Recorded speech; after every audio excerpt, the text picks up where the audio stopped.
Good morning, student. I am Rajendra Simori, your maths teacher. Today we are going on to the lecture number 2 in this unit number 3. That is our geometry, coordinate geometry. Now today we just going thoroughly with these points, and it's very easy concepts for you. That's why it's very easy. So let us move on to the exercise 3.1. So we have to not cover 3.1 because it's just asking with the explanations about how can we put this each and everything that we discussed into the previous lecture. So today we will start the exercise 3.2. That is very easy for you. Okay, so let us move on that.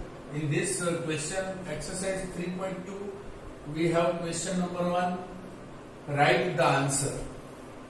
Here you have to give only the answer of it. So मैंने पहले भी आपको बताया कि ये particular question chapter में से, इस यूनिट में से आपको ज्यादातर ऐसे ही क्वेश्चन, शॉर्ट टाइप के क्वेश्चंस ज्यादा आएंगे, तो you have to work on it more. Okay, so first of all in this question number 1, write the answer. What is the first question is that what is the name of horizontal and vertical lines? Horizontal and vertical lines को हम क्या बोलते हैं? Horizontal lines, that is considered the x-axis, and vertical lines, that is called the y-axis. So we have to say that horizontal, that should be considered the x-axis, and vertical, that is should be y-axis. So that is the answer of it. Now the question number 2, what is the each part of the plan? अब ये जो दो line से जो parts बनते हैं, उस parts को हम क्या बोलते हैं? तो हमने पहले ही आपको बता दिया, this is the first quadrant, second, this is the third, and this is the fourth. तो each parts we can say that it's a quadrant. इसको क्या बोलेंगे? हर एक पार्ट को हम क्वाड्रेंट से आइडेंटिफाई करेंगे. So second one is over. Now third question is that write the names of the points where these two lines intersect. अब मैं फिर से आपको बता रहा हूं, जहां पे ये लाइन दो इंटरसेक्ट होती है, उस पॉइंट्स को हम क्या बोलेंगे? उसके पॉइंट्स को तो हम 0 0 बोलेंगे, बट वो प्लेस को क्या हम बोलेंगे? ओरिजिन. क्या बोलेंगे? Origin. Origin, O having 0 0 points. So it is known as the origin, and it has the points name is 0 0. So these are the exercise 3.2 का पहला क्वेश्चन था. ये पहले क्वेश्चन में 3 क्वेश्चन थे, तीनों 3 क्वेश्चंस के मैंने आपको आंसर दिए. अब हम क्वेश्चन नंबर 2 की ओर चलते हैं. अब स्पेसिफिकली आपके पास जो टेक्स्ट बुक है अभी, तो आप अपना टेक्स्ट बुक अपने साथ रखिएगा, because of sometimes I also explaining on it. So first, because of this particular exercise is done directly from your textbook. So you open the page number 60 from your textbook, and you can also directly see what I am telling here. So in the question number 2, here one figure is given in 60, page number 61. एक 61 के ऊपर आपकी right side पे page के ऊपर आपको एक figure दी गई है, और ये फिगर में से आपको कंसीडर करना है, और वही कंसीडरेशन करके ही आपको आंसर देना है. So how can we give that? So first you open your text book, open the page number 60, and you have to see the question number 2. Over that question number 2 we have to see the figure that is available on your textbook, page number 61, and then you give the answer of it. Okay, so first of all, the figure number 3.14 आपको शायद आपकी text book में दिखती होगी, और वहीं से आप स्टार्ट करेंगे. क्वेश्चन नंबर 2 में एक्सरसाइज जो मैं अभी यहाँ पे डिस्क्लोज कर रहा हूँ 3.2, इसका क्वेश्चन नंबर 2 हम डिस्क्लोज कर रहे हैं. फर्स्ट वन, फिगर में आपको देखना है 3.4 में, जो पेज नंबर 61 पे दिया है, 61 के पेज के ऊपर ही आपको सॉल्व करना है। तो पहला रोमन ऐसा है, द कोऑर्डिनेट्स ऑफ बी। अब आप यहाँ पे बी का कोऑर्डिनेट्स क्या होना चाहिए ये आपको बताना है। आप पहले उस फिगर में बी कोऑर्डिनेट्स और बी पॉइंट्स कहाँ पे लिखा है वो आप बताएंगे। बी जहां पे इंडिकेट्स किया है उसके सामने वाले हॉरिजॉन्टल और वर्टिकल लाइंस में से कौन से नंबर्स यहाँ पे रिप्रेजेंट होते हैं वो हमें बताना है। तो क्वेश्चन नंबर 2 में हम कंसीडर करेंगे यहाँ पे, that is question number 2 is that इसका फर्स्ट वन। इसमें क्या क्वेश्चन पूछा गया है आपको, that is the coordinates of B. B के कोऑर्डिनेट्स आपको लिखने हैं। अब बी के कोऑर्डिनेट्स आप फिगर में देखिए तो क्या होता है, बी का एक्स एक्सिस में आप नीचे देखिए, एक्स एक्सिस उसके ऊपर जो लाइन डिस्प्ले हो रही है उस लाइन से आप देखिए तो एक्स का कोऑर्डिनेट्स क्या आ रहा है आपका -5 आ रहा है। और बी के वाई एक्सिस में आप देखिए वही लाइन के ऊपर तो आपको दिख रहा है 2, मतलब बी के कोऑर्डिनेट्स हो गए -5 and 2। आपको सिर्फ कुछ नहीं करना है, सिर्फ आपको फिगर में देख के ही डायरेक्टली आप अपने पेंसिल से भी यूज कर सकते हो। Second one, the question is second is suggesting us that the coordinates of C. अब सी के कोऑर्डिनेट्स का हम क्या करेंगे, सी का कोऑर्डिनेट्स आप देखेंगे तो C is available at the 4th quadrant. कहां पे दिख रहा है आपको, 4th क्वाड्रेंट की पोजीशन पे दिख रहा है। और सी में पहला एक्स का हम कंसीडर करें तो क्या होता है -5, sorry here consider the X and Y only, so first we have to consider X here. तो एक्स कहां है, 5 के ऊपर, so we have to put here for the C 5 and then second coordinates that is available, that is -5. So it is available in which quadrant, 4th quadrant. Third Romans, it will ask that the points identified by the coordinates -3 and -5.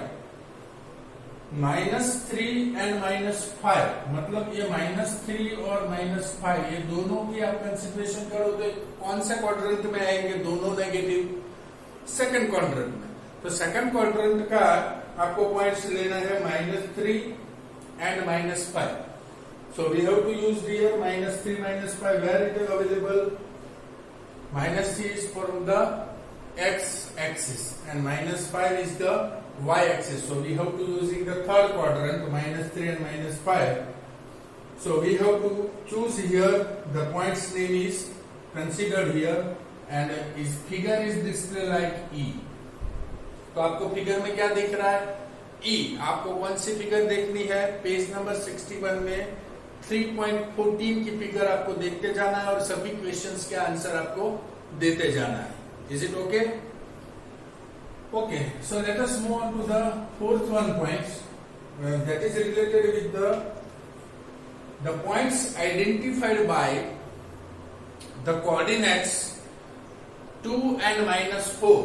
अब 2 और -4 की बात कर रहे तो 2 x axis में लेंगे और -4 y एक्सिस के लेंगे, तो कौन सा यहाँ पे पॉइंट्स आपको इंडिकेट कर रहा है, that is considered as a 2 and -4 and that point is considered here the G। आप अपने फिगर में देख सकते हो और मेरे साथ यही क्वेश्चंस के आंसर जल्दी से दे सकते हो। Next point is that the abscissa of the point D।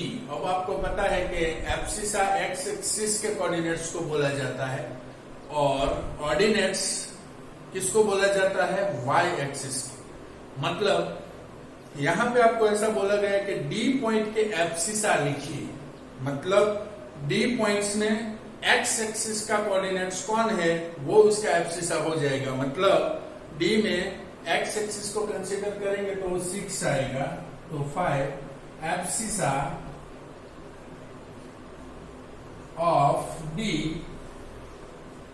Is कौन सा पॉइंट रहेगा आपका 6। तो ये जो पॉइंट्स में यहाँ पे एक्सप्लेन कर रहा हूं वो क्या है, एब्सिसा मतलब एक्स ऑर्डिनेट्स मतलब y. So we can also using the next point is the ordinates of the point h. h का y एक्सिस वाला कोऑर्डिनेट्स को आपको बताना है. मतलब यहाँ पे आपको बताया गया है कि the coordinates of point h. अब पॉइंट h के दोनों पॉइंट्स क्या है यहाँ पे? -3 that is a y and -5 that is a x. So we have to use here the ordinates. मतलब हमें कौन से पॉइंट्स लेने हैं? y एक्सिस के. तो h के ऑर्डिनेट्स क्या होंगे? 6. ऑर्डिनेट्स ऑफ h इज, हम क्या कंसिडर करेंगे यहाँ पे? h का ऑर्डिनेट्स क्या है यहाँ पे? -3. तो ऐसे सभी क्वेश्चंस के आंसर्स ये फिगर में जो भी आपको ड्राइंग दिया है वही ड्राइंग आप अपनी रफ बुक में करके भी आप सेपरेटली कर सकते हो, क्योंकि ये बड़ी इजी चीज है. That's why there is no need to extra working on it. So your exercise number 3.2 के बाकी के जो भी रोमन्स है ऐसे ही आप सॉल्व करेंगे और पेंसिल से यही फिगर में आप लिख देंगे. Okay, so let us move on to the another points that is considered with the exercise 3.3.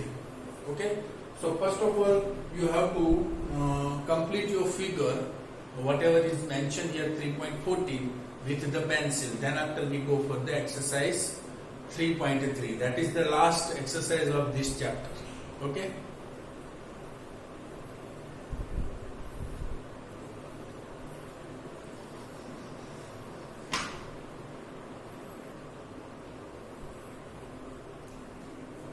so let us move on to the question number exercise number 3.3.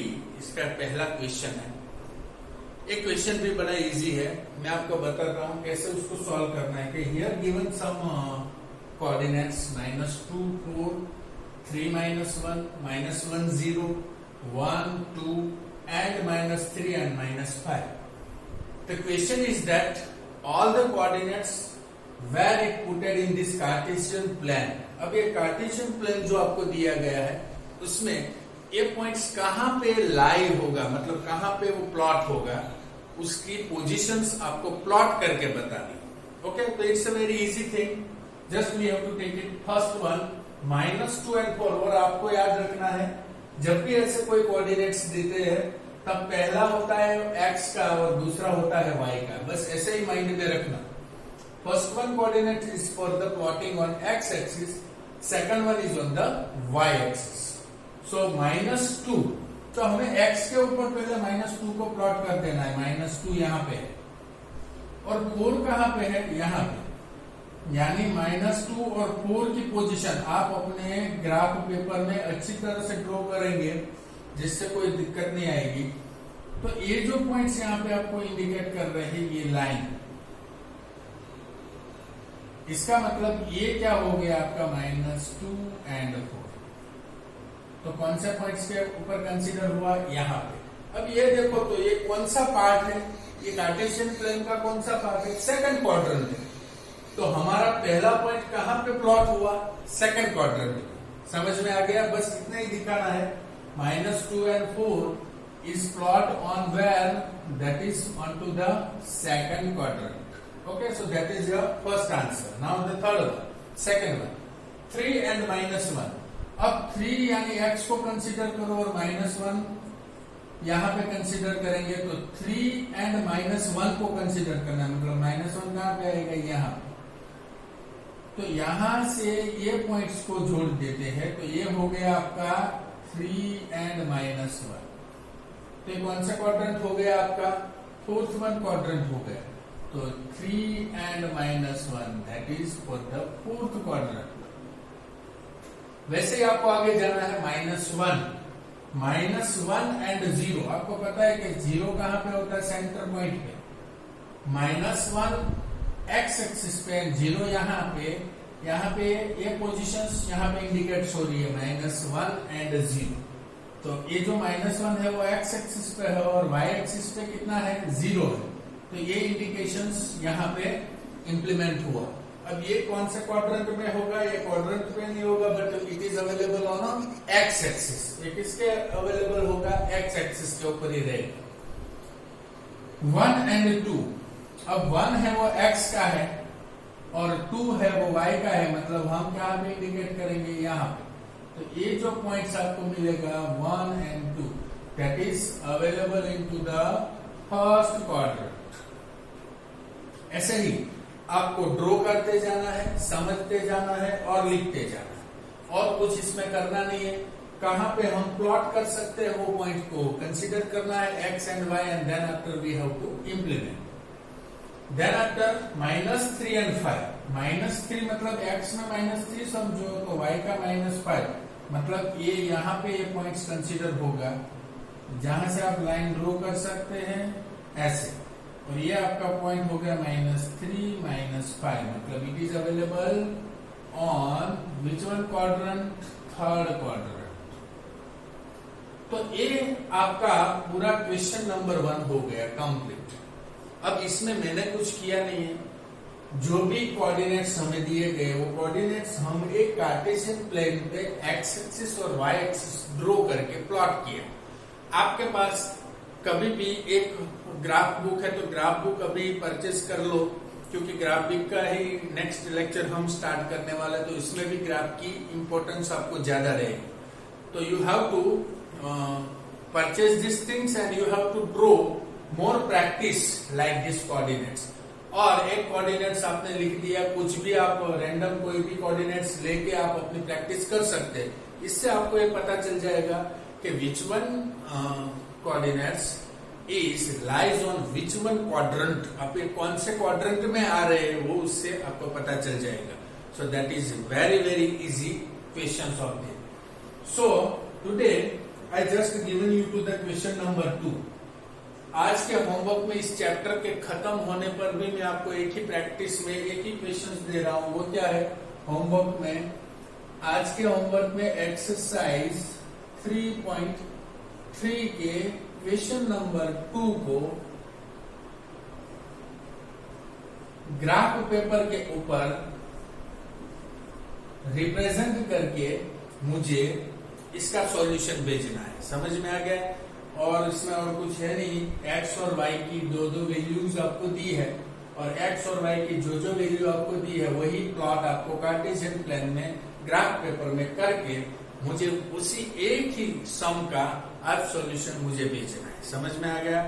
So today I conclude this unit number 3 because of this unit is very easy. You have to learn about the all the key points. जो मैंने last video lecture में आपको की points भेजे थे, वो की points मैंने ऐसा बोला था कि 2 times you have to write in your homework. तो किसी ने पहले पॉइंट्स 2 बार लिख के भेज दिए। यदि आप समझते नहीं है तो मुझे पूछ लो कि which kinds of the homework is asked, but you can't be doing like that kind of. Okay, so today we conclude the unit number 3. We are going into the next lecture, unit number 4.